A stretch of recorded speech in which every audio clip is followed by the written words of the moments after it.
Do you know where the last Muslim king of the Iberian Peninsula died?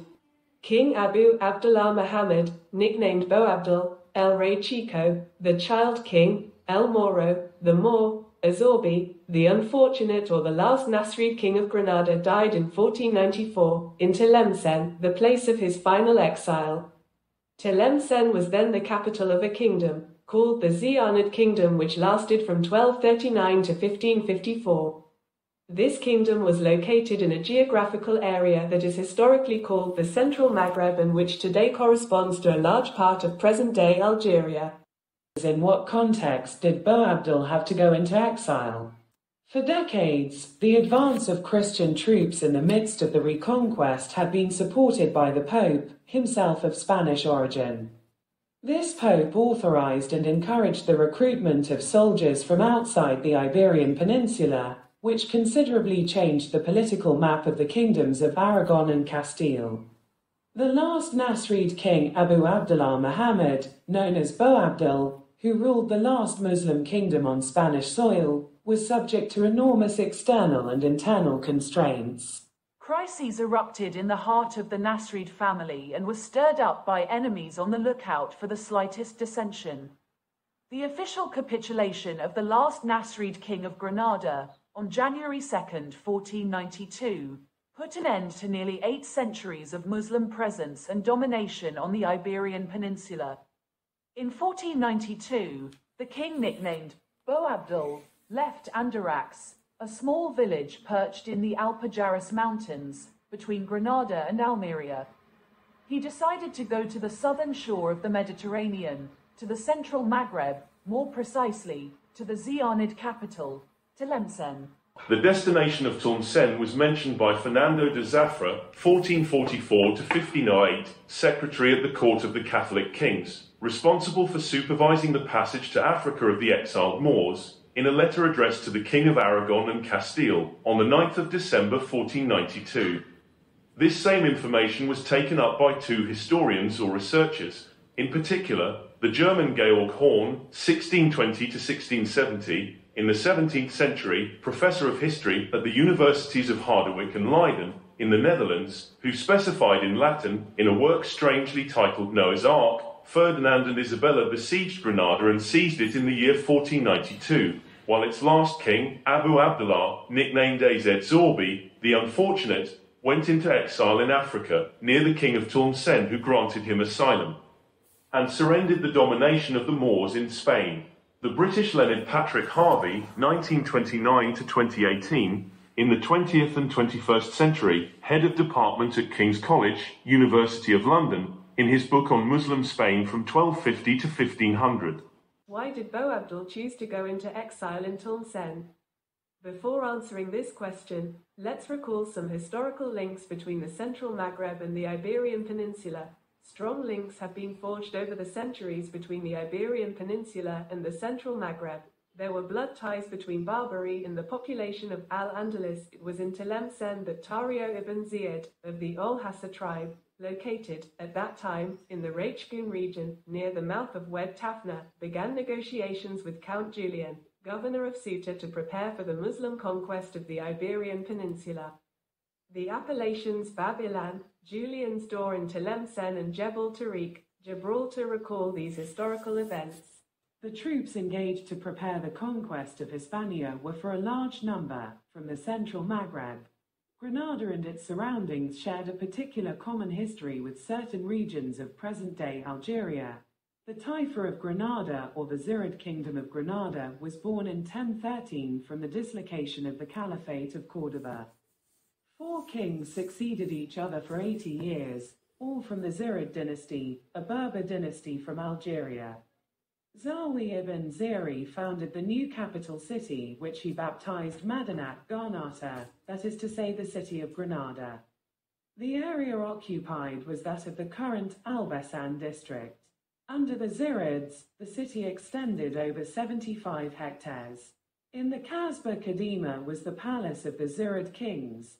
In the 12th century, the greatest known monarch of the Muslim West, Abdulmumin ben Ali, was born in Jebel Tadra, in Honan.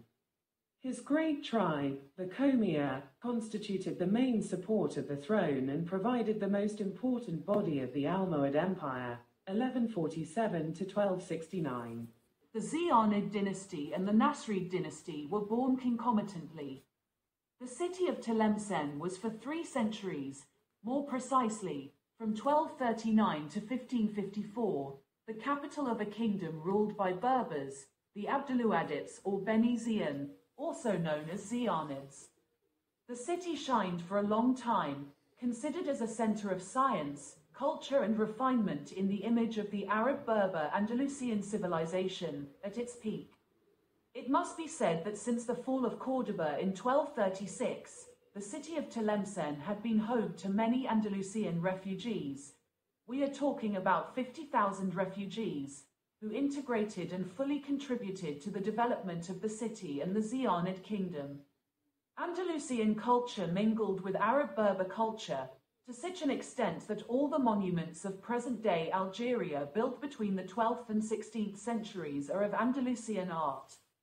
Andalusian culture was perceptible in many areas: scientific and cultural, architectural, musical, literary, culinary, clothing, crafts, but also political.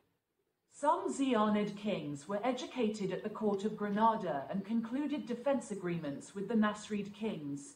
Since the 14th century, relations between the Kingdom of Granada and the Ziyonid kingdom had been very strong. In 1309, under Abu Hamou Musa Premier, the Ziyonids were allies of the King of Granada against the coalition formed by Aragon, Castile and the extreme Maghreb, current Morocco. Warriors of the faith recruited in Oran and Hunayn, central Maghreb, current Algeria, by the Nasrid governor of Almeria brought their energetic support to the fighters of Granada. This is what Rachel Herrier indicated, 1924 to 2018, French historian, specialist in Muslim Spain, former director at the CNRS and Doctor Honoris Causa from the University of Granada. Even though there had been close links between the Marinid Kingdom and the Kingdom of Granada throughout history, the extreme Maghreb, what today corresponds to present-day Morocco, no longer met, at the time of Boabdil, for at least 30 years, the conditions necessary for its reception. The disappearance of the Marinid dynasty was accompanied by a period of disorder, confusion, even anarchy during which the Wattasids became the new sultans. The city of Tetuan was destroyed by the Christians of Spain in 1401. The inability of the new sultans to help the Nasrid kingdom resulted, in particular, from the occupation by Spain and Portugal of the main ports on the Moroccan coast. The Portuguese and Spanish attacked the North African coast around Ceuta and made the extreme Maghreb destination unsafe for those fleeing La Reconquista. The capture of Ceuta in 1415 marked the beginning of Portuguese territorial expansion outside the Iberian Peninsula. After Ceuta, Casa Cerro was taken in 1458 and Asila, Tangier and Larache in 1471. Thus, the last king of Granada had no interest in going to the extreme Maghreb, that is to say the Morocco of today. So why did Boabdil choose to go into exile in Tlemcen? We know the particular historical and geopolitical context. We know that Tlemcen was a city of Andalusian culture. We know that Tlemcen was the capital of a Ziyonid kingdom which carried out close cooperation with the Nasrid kingdom and notably concluded defense agreements. For all these reasons, Boabdil naturally sought asylum from the king of Tlemcen, Moulay Muhammad Athabiti. How did he travel? It was aboard a fast, a boat with sails and oars, that Boabdil and his suite embarked for Tlemcen. Precise information was communicated to the sovereign of Spain on this subject.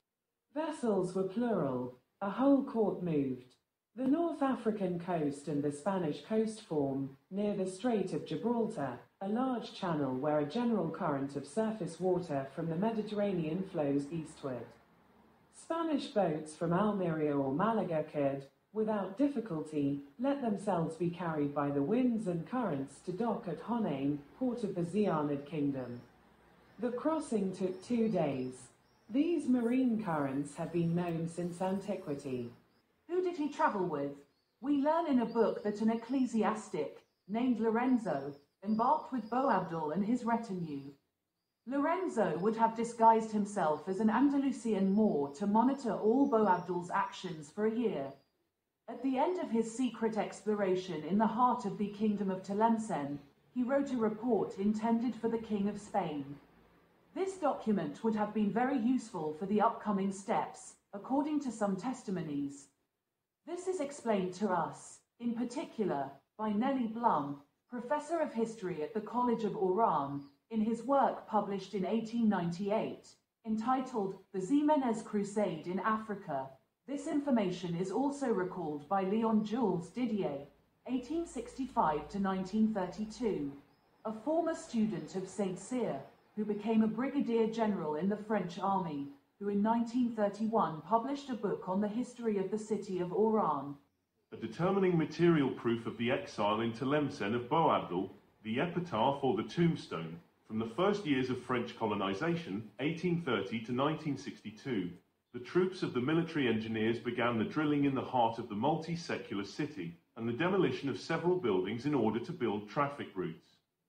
This was the implementation of a restructuring plan for the city of Tlemcen according to European standards, which attached little importance to the architectural, historical, religious, scientific and cultural heritage value of the Medina of the ancient capital of the Zianid kingdom. During work carried out in 1851, an epitaph was found. The funerary stone consisted of 32 very tight lines, engraved on an onyx marble slab which measured 91 centimeters in length by 44 centimeters in width, with a thickness of 6 centimeters. Arabic characters were of an Andalusian type, specified Charles Henry Emmanuel Brosselid, a senior French official who directed the excavations. Thanks to the enlightened comments of the Mufti of Tlemcen, C. Hamoud ben Rostan, the text of the epitaph could be largely read, transcribed and understood. I suggest you read or listen to the complete translation of the text engraved on the tombstone of Boabdil in another video. Reading the transcribed text of the tombstone marble, we understand that it was concerning the last Muslim king of the Iberian Peninsula and that the last king of Granada died in Tlemcen in 1494, when he was not even 40 years old. Thanks to the precise localization of the discovery of the epitaph and the crossing of written historical data, it appears that the last king of Granada was buried, with all the respect due to his rank, in what was in the 14th, 15th and 16th century, the cemetery of the Zianid kings, the cemetery of Sidi Ibrahim. The epitaph of Boabdil is of great historical interest, since it allows a genealogical reconstruction of primary importance for the history of the Nasrid kingdom of Andalusia. With the discovery in Tlemcen of this tombstone, the exact genealogy of the Nasrid dynasty comes to light. We obtain a genealogical table of the Grenadine dynasty, which surpasses in accuracy all the lists published to date, specified, in Algiers, on May 15, 1876, Auguste Cherbourneau, French Orientalist, founder of the Society of Archaeology of Constantine, director of the Arab-French Imperial College of Algiers. As revealed by the tombstone, on the first table, we see the order of succession of the Nasrid sovereigns from the foundation of the Emirate of Granada in 1238 until 1314. Then on the second table, the list of kings from 1314 to 1359. On the third appear the emirs of the dynasty from 1359 to 1396. On the fourth table are mentioned those who reigned from 1396 to 1429. Then on the fifth those of the period going from 1429 to 1445. On the sixth those from 1445 to 1482.